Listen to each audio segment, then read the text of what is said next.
Unit 8, Penyesuaian Diri Remaja. Konsep dan proses penyesuaian diri pada remaja.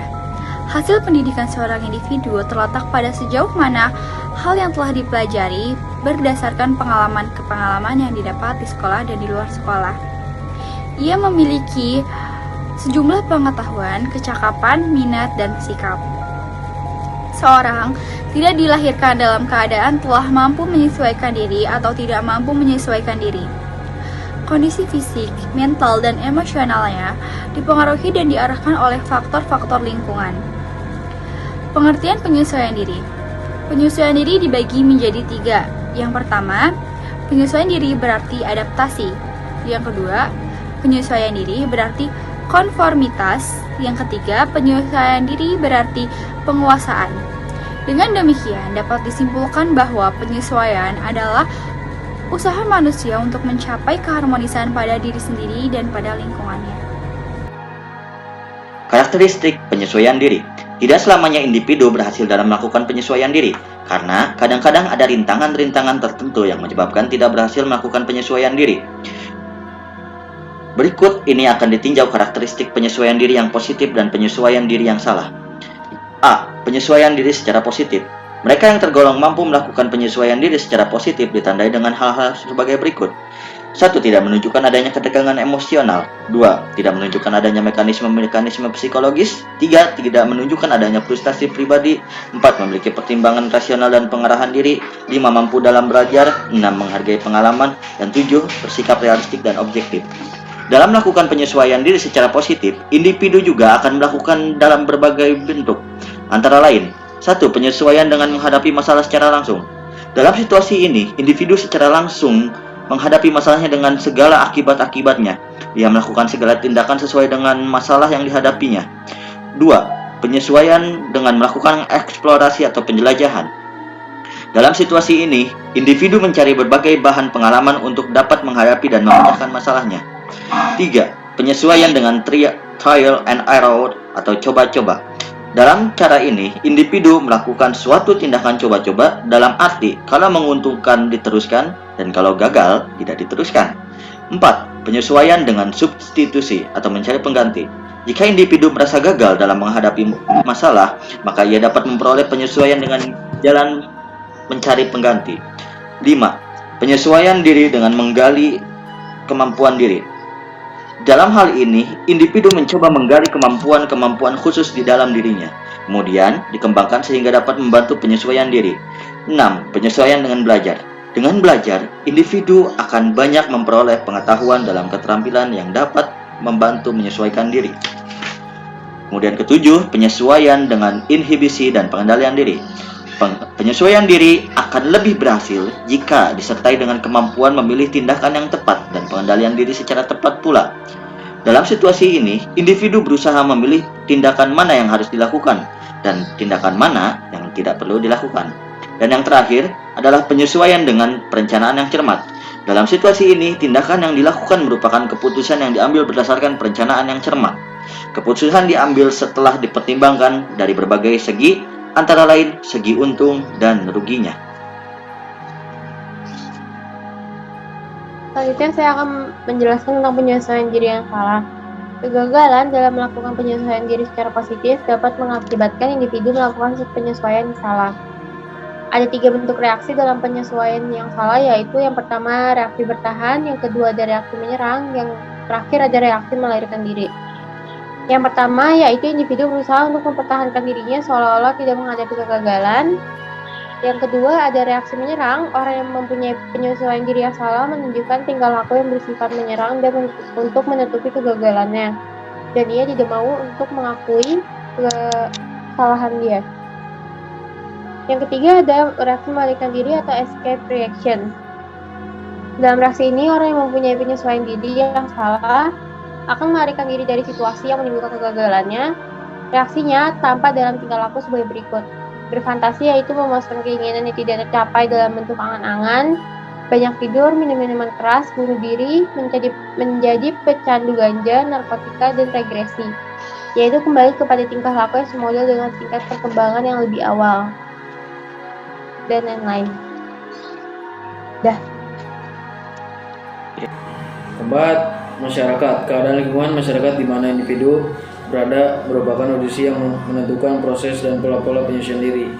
Kondisi studi menunjukkan banyak gejala tingkah laku salah sesuai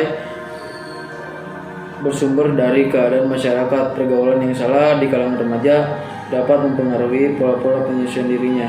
Sekolah mempunyai peranan sebagai media untuk mempengaruhi kehidupan intelektual, sosial, dan moral para siswa. Suasana di sekolah, baik sosial maupun psikologis, menentukan proses dan pola penyesuaian diri.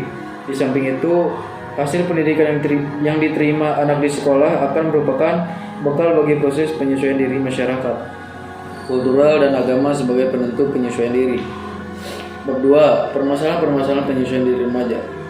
Di antara persoalan terpentingnya yang dihadapi remaja dalam kehidupan sehari-hari dan yang menghambat penyesuaian diri yang sehat adalah hubungan remaja dengan orang dewasa, terutama orang tua.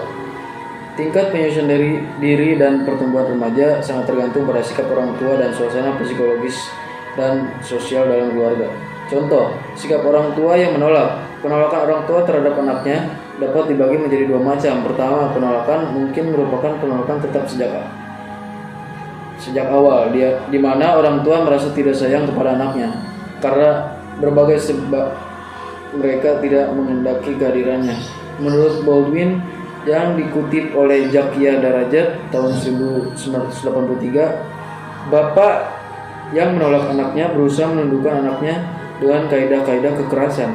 Karena itu ia mengambil ukuran kekerasan kekejaman tanpa alasan nyata. Jenis kedua dari penolakan adalah dalam bentuk berpura-pura tidak tahu keinginan anaknya. Contoh, orang tua memberi tugas kepada anaknya berbarengan dengan rencana anaknya untuk pergi nonton bersama dengan sejawatnya. Hasil dari kedua macam penolakan tersebut ialah remaja tidak dapat menyesuaikan diri, cenderung untuk menghabiskan waktunya di luar rumah, terutama pada gadis-gadis. Mungkin akan terjadi perkawinan yang tidak masuk akal dengan pemikiran bahwa rumah di luar rumah tangganya sendiri akan lebih baik daripada rumahnya sendiri. Di samping itu, sikap orang tua memberikan perlindungan yang berlebihan akibatnya juga tidak baik. Remaja yang mendapatkan pemeliharaan yang berlebihan menyebabkan ia juga mengharapkan bantuan dan perhatian dari orang lain, dan ia berusaha mendapatkan perhatian dari mereka, serta menyangka bahwa perhatian seperti itu adalah haknya. Permasalahan-permasalahan penyesuaian diri yang dihadapi remaja dapat berasal dari suasananya psikologis. Keluarga seperti kekerasan keluarga, banyak penelitian membuktikan bahwa remaja yang hidup di dalam rumah tangga yang retak mengalami masalah emosi. Tampak padanya ada kecenderungan yang besar untuk marah, suka menyendiri, di samping kurang kepekaan terhadap penerimaan sosial dan kurang mampu menahan diri, serta lebih gelisah dibandingkan dengan remaja yang hidup dalam rumah tangga yang wajar. Terbukti juga bahwa kebanyakan anak-anak yang dikeluarkan dari sekolah karena tidak dapat menyesuaikan diri adalah yang datang dari rumah tangga yang pecah atau retak itu.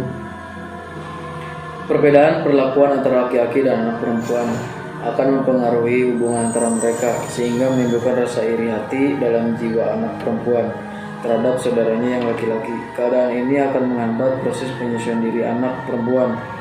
Permasalahan-permasalahan penyesuaian diri akan muncul bagi remaja yang sering pindah tempat tinggal. Remaja yang keluarganya sering pindah, ia terpaksa pindah dari sekolah ke sekolah yang lain dan ia mengalami banyak kesukaran akademis. Bahkan ia akan sangat tertinggal dalam pelajaran karena guru berbeda dalam cara mengajarnya. Demikian pula mungkin buku-buku pokoknya yang dipakainya tidak sama. Di samping itu, masalah teman remaja, perpindahan ke tempat baru atau masyarakat baru berarti kehilangan teman lama dan mencari teman baru. Mungkin remaja-remaja berhasil baik dalam hubungan sekolah yang lama. Ketika pindah ke sekolah yang baru, ia menjadi tidak dikenal dan tidak ada yang memperhatikan. Di sini remaja dituntut untuk dapat lebih mampu menyesuaikan diri dengan masyarakat yang baru, sehingga menjadi bagian dari masyarakat yang baru itu. Penyesuaian diri remaja dan kehidupan di sekolah. Permasalahan penyesuaian diri di sekolah mungkin akan timbul ketika remaja memasuki jenjang sekolah yang baru, baik sekolah lanjutan pertama maupun sekolah lanjutan atas.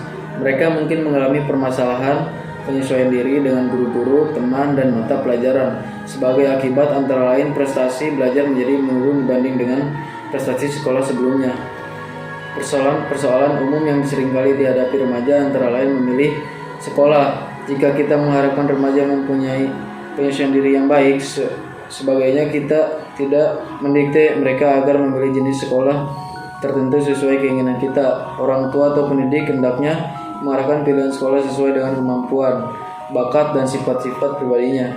Tidak jarang terjadi anak tidak mau sekolah, tidak mau belajar, tidak suka membolos, dan sebagainya karena ia dipaksa oleh orang tuanya untuk masuk sekolah yang tidak ia sukai. Permasalahan lain yang mungkin timbul adalah penyesuaian diri yang berkaitan dengan kebiasaan belajar yang baik. Bagi siswa yang baru masuk sekolah lanjutan mungkin mengalami kesulitan dalam membagi waktu belajar, yakni adanya pertentangan antara belajar dan keinginan untuk ikut aktif dalam kegiatan sosial, kegiatan ekstrakurikuler, dan sebagainya. Terakhir, implikasi proses penyesuaian remaja terhadap penyelenggaraan pendidikan. Lingkungan sekolah mempunyai pengaruh yang besar terhadap perkembangan jiwa remaja. Selain mengembangkan fungsi pengajaran, juga fungsi pendidikan transformasi norma dalam kaitannya. Dengan pendidikan ini, peranan sekolah pada hakikatnya tidak jauh dari peranan keluarga, yaitu sebagai rujukan dan tempat perlindungan jika anak didik mengalami masalah. Oleh karena itulah di setiap sekolah lanjutan ditunjuk wali kelas, yaitu guru-guru yang akan membantu anak didik jika mereka menghadapi kesulitan dalam pelajaran, dan guru-guru bimbingan dan penyuluhan untuk membantu anak didik yang mempunyai masalah pribadi dan masalah penyesuaian diri baik terhadap dirinya sendiri maupun terhadap tuntutan sekolah. Karena di sekolah guru merupakan figur pendidik yang penting dan besar pengaruhnya terhadap penyesuaian siswa-siswanya, maka dituntut sifat-sifat guru yang efektif, yakni sebagai berikut. Menurut Rians dalam Garrison tahun 1956, pertama, memberi kesempatan atau alert, tampak antusias dan berminat dalam aktivitas siswa dan kelas, ramah, cheerful, dan optimis. Ketiga, mampu mengontrol diri, tidak mudah kacau atau terganggu, dan teratur tindakannya. Keempat, senang kelakar, mempunyai humor. 5. Mengetahui dan mengakui kesalahan-kesalahannya sendiri. 6. Jujur dan objektif dalam memperlakukan siswa. 7. Menunjukkan pengertian dan rasa simpati dalam bekerja dengan siswa-siswanya.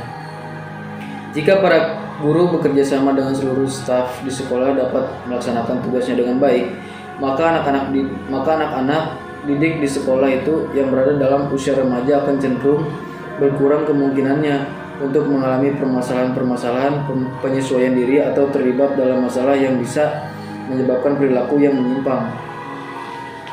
Terima kasih. Wabillahi taufiq wal hidayah. Wassalamualaikum warahmatullahi wabarakatuh.